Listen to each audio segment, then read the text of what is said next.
కాకాలోకంకి స్వాగతం. ఈ కంటెంట్ మీకు నచ్చినట్టయితే లైక్ చేయండి, మీ బంధుమిత్రులకి షేర్ చేయండి. ఇప్పటివరకు సబ్స్క్రైబ్ చేసుకోకపోతే సబ్స్క్రైబ్ బటన్ని నొక్కండి, అదేవిధంగా బెల్ ఐకాన్ని కూడా నొక్కండి.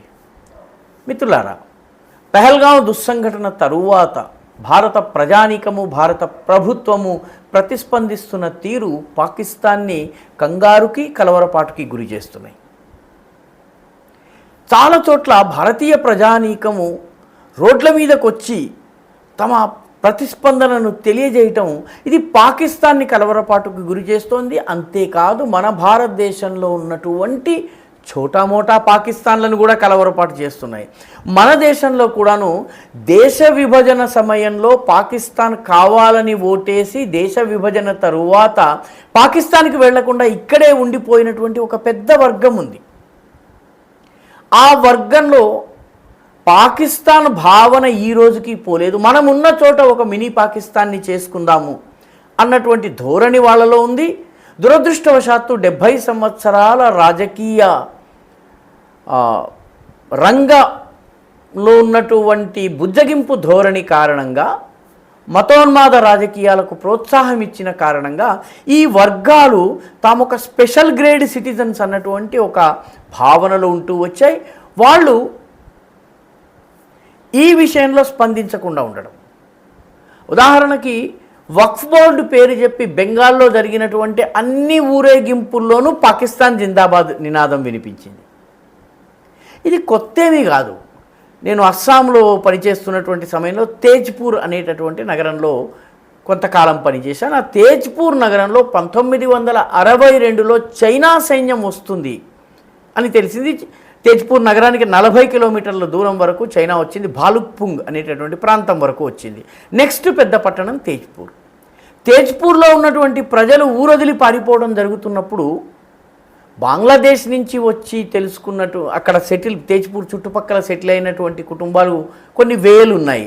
భొమరాగుడి, ఆ తర్వాత 5 మైల్ ఇటువంటి ఏరియాలో ఉన్నటువంటి వాళ్ళందరూ కూడాను కర్రలు, కత్తులు, కటార్లు తీసుకుని పాకిస్తాన్ జెండాలు పట్టుకుని పాకిస్తాన్ జిందాబాద్, పాకిస్తాన్ జిందాబాద్ అంటూ తేజ్పూర్ పట్టణంలో ఊరేగింపులు జరిపారు. చైనా సైన్యం వస్తే స్వాగతించేందుకు సిద్ధమయ్యారు. 5 ఆర్ఎస్ఎస్ కార్యకర్తలు కర్రలు, కట్టెలు తీసుకుని నిలబడ్డ కారణంగా ఈ అల్లరి మూకలు పారిపోయినాయి. అలాగ చేసినటువంటి వాళ్ళలో ఒక ఆర్ఎస్ఎస్ కార్యకర్తని నేను వ్యక్తిగతంగా కలిశాను. ఆయన పేరు తరుణ్ మహంతా. ఇప్పుడు ఆయన లేరు. అతను అప్పుడు 9వ తరగతి చదివే పిల్లవాడు. అతను కర్ర తీసుకుని ఎదురు నిలబడేటప్పటికి ఈ మూకలు కకావికలమయ్యాయి. కాబట్టి మినీ పాకిస్తాన్లు ఈ దేశంలో అనేక చోట్ల ఉన్నాయన్నది అంగీకరించి తీరవలసినటువంటి వాస్తవం. ఈ మినీ పాకిస్తాన్లకు కూడా ఈసారి కలవరం కలుగుతుంది. ఉదాహరణకి బెంగాల్లోని పురూలియా జిల్లాలో అనేక ప్రాంతాలు సరిహద్దున ఆనుకుని ఉన్నాయి. ఇక్కడ బంగ్లాదేశీ మూలానికి చెందిన వాళ్ళ ఆధిపత్యం ఉంది. అసలు పశ్చిమ బెంగాల్ రాజకీయాలను ప్రస్తుతము శాసిస్తున్నది, అక్కడ కీలుబొమ్మ మమత కూర్చుంది, కానీ నడిపిస్తుందంతా కూడాను మతోన్మాద వర్గాలే. ఈ మతోన్మాద వర్గాలకి పెద్ద షాక్ ఎప్పుడు జరిగిందంటే, పురూలియాలో ఉన్నటువంటి రఘునాథపుర అనేటటువంటి గ్రామంలో అక్కడ ఉన్నటువంటి ప్రజలు రోడ్డు మీద పాకిస్తాన్, బంగ్లాదేశ్ జెండాలను గీసి వాహనాలు వాటి మీద వెళ్ళేలాగా చేశారు. ఈ రకమైనటువంటి మ్యాపులు గీస్తుంటే దాన్ని అడ్డుకునేందుకు తోటి ముస్లింలు వచ్చారు. బెంగాల్లో ఉన్నటువంటి ముస్లింలు వచ్చి పాకిస్తాన్ జెండాని వేయటం అంటే మమ్మల్ని అవమానపరచడమే, బంగ్లాదేశ్ జెండా వేయటం అంటే మమ్మల్ని అవమానపరచడమే, మా మనోభావాలు గాయపడ్డాయని పాచిపోయినటువంటి పాత పాటను పాడటం మొదలుపెట్టినాయి. అయితే స్థానిక హిందూ యువకులు దీన్ని పట్టించుకోలేదు. ఆ తర్వాత వాళ్ళకు మద్దతుగా వేల సంఖ్యలో ప్రజలు వచ్చేటప్పటికీ ఈ పాకిస్తాన్ అనుకూల మూకలు తోకముడిచి వెళ్ళిపోయినాయి. మొత్తం రోడ్డు అంతా కూడాను పాకిస్తాన్, బంగ్లాదేశ్ జెండాలను గీశారు. అంతకు ముందు కొన్ని చోట్ల ఈ రకంగా జెండా గీసే ప్రయత్నం చేస్తే బెంగాల్ పోలీసులు వాళ్ళని అడ్డుకున్నారు. మత కల్లోలాలు జరిగే అవకాశం ఉంది, మీరు మ్యాప్లు గీయడానికి, పాకిస్తాన్ ఫ్లాగ్ గీయడానికి వీల్లేదు, దాన్ని తొక్కడానికి వీల్లేదని. ఉన్నది ఏ దేశంలో, పనిచేస్తున్నది ఏ దేశం కోసము, కానీ పోలీసులు ఆ రకంగా వ్యవహరించారు. రఘునాథపురాలో ఉన్నటువంటి యువకులు తమ శక్తిని చూపించారు. దీనితోటి పాకిస్తాన్ అనుకూల, బంగ్లాదేశ్ అనుకూల మూకలు తోకముడిచి వెళ్ళిపోయినాయి. అస్సాంలో కూడాను ఈ రకంగా పాకిస్తాన్ జిందాబాద్ అని పాకిస్తాన్కి అనుకూలంగా స్టేట్మెంట్లు ఇస్తూ పాకిస్తాన్ని సమర్థించాలని చెప్పి ప్రసంగాలు చేస్తున్నటువంటి 17 మందిని ఇప్పటి వరకు అరెస్ట్ చేశారు. అందులో ఒక కాంగ్రెస్ నాయకుడు ఉన్నారు, ఒక ఎమ్మెల్యే ఉన్నారు. ఆ ఎమ్మెల్యే యునైటెడ్ డెమోక్రటిక్ ఫ్రంట్ అనేటటువంటి ముస్లిం పార్టీ ఉంది అస్సాంలో, ఆ పార్టీకి చెందినవాడు. వాళ్ళను కూడా అరెస్ట్ చేశారు. ఇంకెవరన్నా పాకిస్తాన్ జిందాబాద్ అంటే వాళ్ళని అరెస్ట్ చేస్తామని చెప్పి ముఖ్యమంత్రి అయినటువంటి హిమాంత బిశ్వ శర్మ చెప్పారు. జైపూర్, రాజస్థాన్లోని ప్రధాన నగరమైనటువంటి జైపూర్లో కూడాను ఊరేగింపు తీశారు హిందువులు. అక్కడ ఉన్నటువంటి స్థానిక ఎమ్మెల్యే ఉన్నారు, బాలముకుందాచార్య అని, ఆయన సన్యాసి. ఆయన ఊరేగింపు తీసి పాకిస్తాన్ ముర్దాబాద్, పాకిస్తాన్ ముర్దాబాద్ అని నినాదాలు చేస్తుంటే ఒక వర్గం వాళ్ళని అడ్డుకుంది. మీరు పాకిస్తాన్ ముర్దాబాద్ అంటే మా మనోభావాలు గాయపడుతున్నాయి కాబట్టి మీరు అనడానికి వీల్లేదు అని. ఏ దేశంలో? భారతదేశంలో. ఎవరిని సమర్థిస్తున్నారు? మనపైన దాడి చేసినటువంటి పాకిస్తాన్ని. బాలముకుందాచార్య, ఆయన వెంటున్నటువంటి కార్యకర్తలు, చుట్టుపక్కల ఉన్నటువంటి దుకాణాల్లో ఉన్న వాళ్ళు, వీళ్ళందరూ రోడ్ల మీదకి వచ్చేసరికి ఈ పాకిస్తాన్ జిందాబాద్ అని అనాలని కోరుకున్నటువంటి మూకలు పైజామాల్ని పైకెగబట్టి మరీ పారిపోయినాయి. అంటే దేశం మొత్తం మీద ఏ రకంగా జరుగుతోంది? అస్సాంలో జరిగింది. అదేవిధంగా లండన్లో భారత హై కమిషన్కి ముందు పాకిస్తానీలు వచ్చి, ముఖ్యంగా అక్కడ లండన్లో మీర్పూరి ముస్లిమ్స్ చాలా ఎక్కువగా ఉంటారు. వీళ్ళందరూ పాకాక్రమిత జమ్మూ కాశ్మీర్లో ఉన్నటువంటి మీర్పూర్ నుంచి వెళ్ళి అక్కడ సెట్ అయినటువంటి వాళ్ళు. రెండవ ప్రపంచ యుద్ధంలో బ్రిటిష్ సైన్యానికి పనిచేసిన కారణంగా బ్రిటిష్ వాళ్ళు వాళ్ళ పట్ల కాస్త సానుకూలంగా వ్యవహరించారు. వాళ్ళ సంఖ్య ఎక్కువగా ఉంది.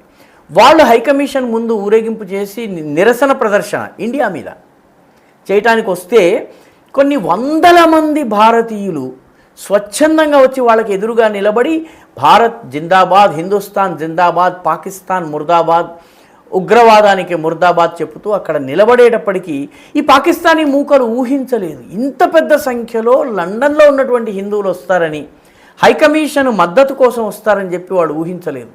ఎందుకంటే ఇదే హైకమిషన్లో భారత జెండాను కొన్ని రోజుల క్రితం ఖలిస్తానీలు అవమానపరిచారు. అక్కడ ఇంతమంది పెద్ద సంఖ్యలో భారతీయులు రావడంతో పాకిస్తానీ మూకలు అక్కడ కూడా తోకముడిచాయి. ఆఖరికి కమ్యూనిస్టులు పాలించే కేరళలో కూడా కాసర్గోడు ప్రాంతం, ఉత్తర కేరళ అంతా కూడా ముస్లిం జనాభా ఎక్కువగా ఉంటుంది. అక్కడ ఇండియన్ యూనియన్ ముస్లిం లీగ్కి చెందినటువంటి ఒక కార్యకర్త, అతని పేరు బషీర్ వెల్లికోత్. ఆయన పాకిస్తాన్ని సమర్థిస్తూ అసలు ఈ పెహల్గాం సంఘటన పాకిస్తాన్ చేయలేదు, భారత ఇంటెలిజెన్స్ ఏజెన్సీలు చేశాయని చెప్పి సోషల్ మీడియాలో వ్యాఖ్య చేస్తే ఆయన్ని కమ్యూనిస్టులు కూడా అరెస్టు చేయక తప్పలేదు. ఎందుకంటే ప్రజల్లో పెళ్ళుబుకుతున్నటువంటి ఆగ్రహావేశాలు అలాంటివి. అదేవిధంగా శశి థరూర్ కాంగ్రెస్ పార్టీలో ఉన్నారు. ఆయనని ఇంటెలిజెన్స్ ఫెయిల్యూర్ గురించి మీ కాంగ్రెస్ పార్టీ మాట్లాడుతుంది, దీనిపైన మీ స్పందన ఏమిటంటే ఆయన అన్నారు, ఈ ఘడియలో ఇంటెలిజెన్స్ ఫెయిల్యూర్ గురించి కాదు మాట్లాడాలి, పాకిస్తాన్కి ఎలా జవాబు చెప్పాలన్న విషయం గురించి మాట్లాడాలి. ఇంటెలిజెన్స్ ఫెయిల్యూర్ గురించి తరువాత మనం చర్చించి లూప్ హోల్స్ని కవర్ చేసుకోవచ్చు, ప్రస్తుతము మనము పోరాడాలి అన్నటువంటి మాటని తన పార్టీకి ఆయన షాక్నిచ్చారనమాట. ఈ రకంగా చూసినట్లయితే దేశం యావత్తున మినీ పాకిస్తాన్లో అల్లరిని సృష్టించేందుకు, అలజడిని సృష్టించేందుకు 70 సంవత్సరాల బుజ్జగింపు రాజకీయాల ద్వారా, అంతకుముందు 150 సంవత్సరాల బ్రిటిష్ కుట్ర ద్వారా వచ్చినటువంటి మేము వేరు, మా మాటే నెగ్గాలన్నటువంటి ధోరణికి భారత ప్రజానీకం జవాబిస్తున్నటువంటి తీరు మన దేశంలో ఉన్న మినీ పాకిస్తాన్లకి కంగారు పుట్టిస్తోంది, పాకిస్తాన్కి ఇంకా కంగారు పుట్టిస్తోంది. ఇంకా పాకిస్తాన్కి దుఃఖకరమైన విషయం ఏంటంటే అసలు గొడవ జరిగినటువంటి పెహల్గాంలో ముస్లింలు వ్యవహరిస్తున్నటువంటి తీరు. వారు ఉగ్రవాదాన్ని ఖండిస్తున్నారు. ఈ ఉగ్రవాదం వల్ల మా వ్యాపారాలు, ఉపాధి, మా కంచంలో అన్నము, మా కడుపుకి ఆకలి తీర్చేటటువంటి సాధనాలు లేకుండా పోతున్నాయి, మీకు నమస్కారం, మీరు వెళ్ళిపోండి, మా కాశ్మీర్ని మాకు వదిలిపెట్టండి, ఈ ఉగ్రవాదానికి పాల్పడకండి అని చెప్పి చాలా స్పష్టంగా కాశ్మీరీ ముస్లింలు చెప్తున్నారు.